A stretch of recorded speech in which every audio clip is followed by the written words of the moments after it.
Muchísimas gracias, Julieta, y muchas gracias a todos por participar en esta conferencia. Para nosotros es muy importante el tema de cómo se están dando las condiciones para el crecimiento económico en el país, no solamente en función de sus trayectorias usuales, sino también a partir de cómo esperamos que sea la recuperación en el periodo post-COVID. Vamos a hacer una pequeña presentación muy sencilla para presentar algunos de los que nosotros creemos son los retos más importantes en materia de equidad de género en el crecimiento y cuáles son algunas de las oportunidades que vemos ahí. Entonces, muchas gracias. Entonces, empezaría con esta gráfica que me parece claramente ilustra el problema que hay en México. Durante mucho tiempo se ha venido sosteniendo que Latinoamérica es una región donde no se permite el desarrollo pleno de las mujeres en el mercado laboral, y puede ser que esto sea cierto y puede ser atribuible a razones culturales. Y eso es parcialmente lo que explica la brecha entre la participación de los hombres y las mujeres. Las líneas de arriba, por ejemplo, si nos fijáramos en Bolivia, que es el 78% de los hombres que tienen más de 15 años están en el mercado laboral, y la línea de abajo, la barra de abajo, es la que tiene que ver con la participación de las mujeres. Cuando nosotros vemos para este conjunto de países de América Latina, encontramos dos características muy importantes para el caso de México. La primera es que tenemos la participación de las mujeres en el mercado laboral más baja para este conjunto de países y considerablemente más baja que algunos países como Uruguay, Ecuador, Bolivia. Y la segunda es que tenemos una de las brechas más altas que hay, es decir, no solamente las mujeres participan menos, sino que la proporción con respecto a los hombres es la menor de todos estos países.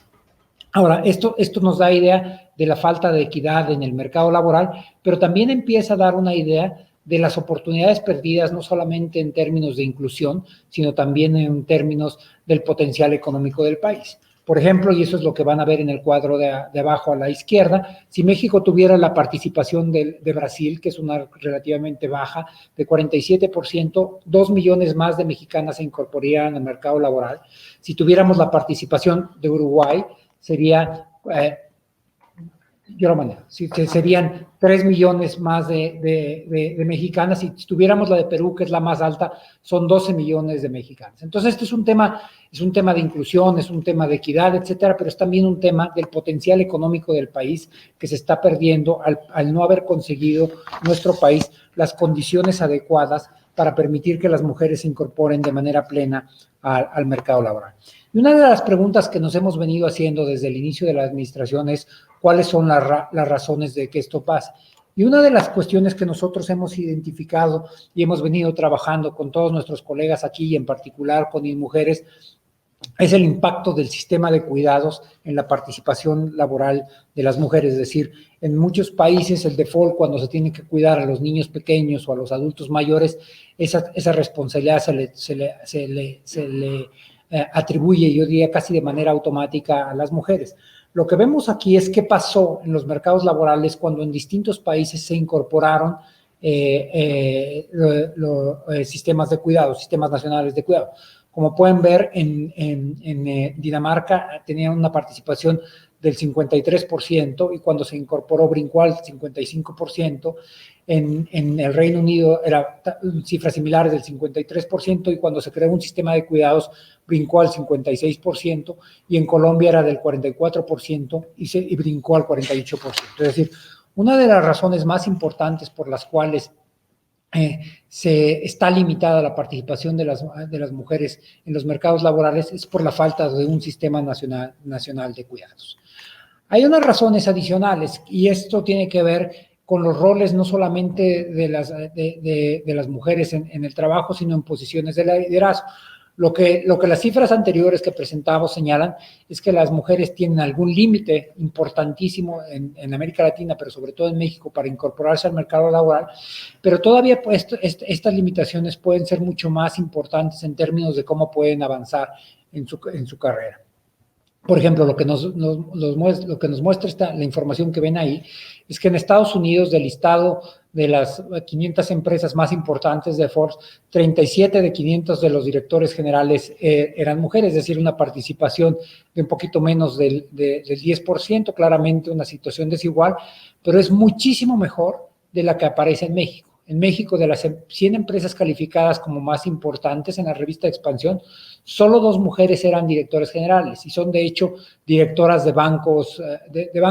Hay 49 licencias de bancos en nuestro país y solamente 2 mujeres son directoras generales. Una es la directora del Banco del Bienestar y otra es la directora de B por Más. Así es que no solamente hay un problema de entrada al mercado laboral, sino hay también un problema de acceso de las mujeres a posiciones de liderazgo. De hecho, justo antes de esta reunión, estaba revisando las cifras del el listado de los exsecretarios generales de CEPAL, y Alicia Bárcena, que nos acompaña hoy, es la primera secretaria general de la CEPAP desde el año 1948. ¿Y por qué puede ser que las mujeres tardan en ir progresando en su carrera? Y lo que vemos en esta gráfica ilustra parte de lo que está pasando.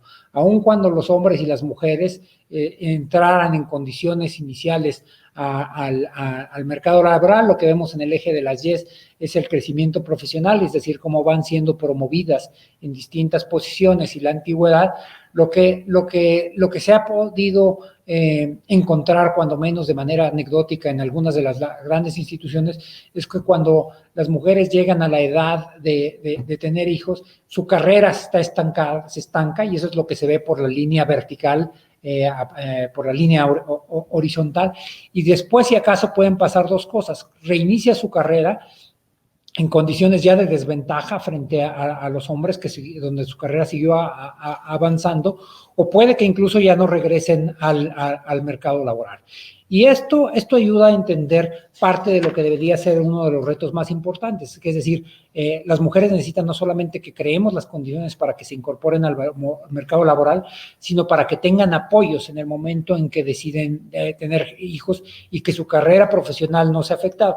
Parte de los apoyos pueden ser con políticas directamente a las mujeres, o parte de los apoyos pueden ser con políticas que estuvieran orientadas a los hombres, como pueden ser los permisos de paternidad. Ahora, quisiera terminar con dos gráficas más, y la segunda tiene que ver, la primera de estas tiene que ver con la brecha del ingreso promedio para habilidades similares. Entonces, con esto terminamos de caracterizar las condiciones de las mujeres en nuestro país, que no son muy distintas, aunque sí probablemente algunas de estas condiciones más exacerbadas de lo que encontramos en otros países. La primera es, como ya vimos, un acceso menor al mercado laboral. La segunda, una menor posición en posiciones de liderazgo. Y la tercera, una brecha de ingresos promedios entre hombres y mujeres muy importante, tal vez con mayores niveles en el comercio que en los servicios, pero un promedio relativamente importante.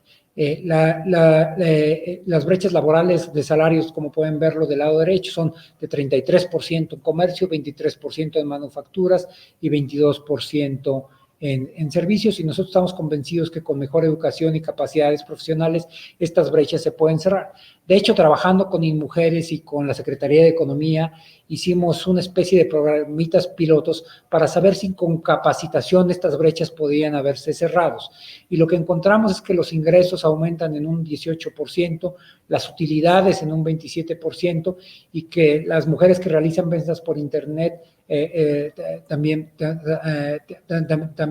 puede aumentar. Entonces, parte de la solución para ir cerrando esto tiene que ver no solamente con asegurar que hay un piso parejo, sino en hacer programas que permitan ir capacitando de manera específica a las mujeres. Y finalmente quisiera detenerme en un tema muy importante, que tiene que ver no solamente, es un tema paralelo al tema de la equidad en el mercado laboral, pero es un tema también que explica parte de lo que pasa en el mercado laboral. Y lo primero son lo que tiene que ver con con las dimensiones de exclusión y en primero en los temas de violencia. Una de las cosas que se ha podido probar es que las mujeres que tienen traslados largos al trabajo tienen una mayor probabilidad de ser víctimas de acoso. Hay un estudio de un organismo internacional que cita esta como una de las principales de las razones por las cuales bajo ciertas circunstancias las mujeres deciden salirse del mercado laboral. Esto es particularmente importante en las zonas metropolitanas como la Ciudad de México. Si nosotros pensáramos en alguien que viniera de alguno de los municipios del Estado de México a trabajar a la Ciudad de México, a lo mejor le toca viajar 1 hora 45 de venida, 1 hora 45 de regreso y estar sujeto por casi 4 horas a un ambiente de acoso puede llevarlas a abandonar el trabajo. La segunda es que en términos del empleo, las mujeres suelen ser excluidas de los trabajos que ofrecen las mejores condiciones laborales. Y la tercera, que tiene que ver con los temas de ciencia y tecnología, donde enfrentan prejuicios de género en la escuela y en el trabajo. Para aquellos que son economistas, y yo estoy rodeado de algunos aquí, hace 15 días murió una matemática muy importante que fue la que inició los estudios de Monte Carlo. Era una mujer realmente impresionante, se graduó de la licenciatura a los 18 años, se graduó del doctorado a los 21 años, a los 24 años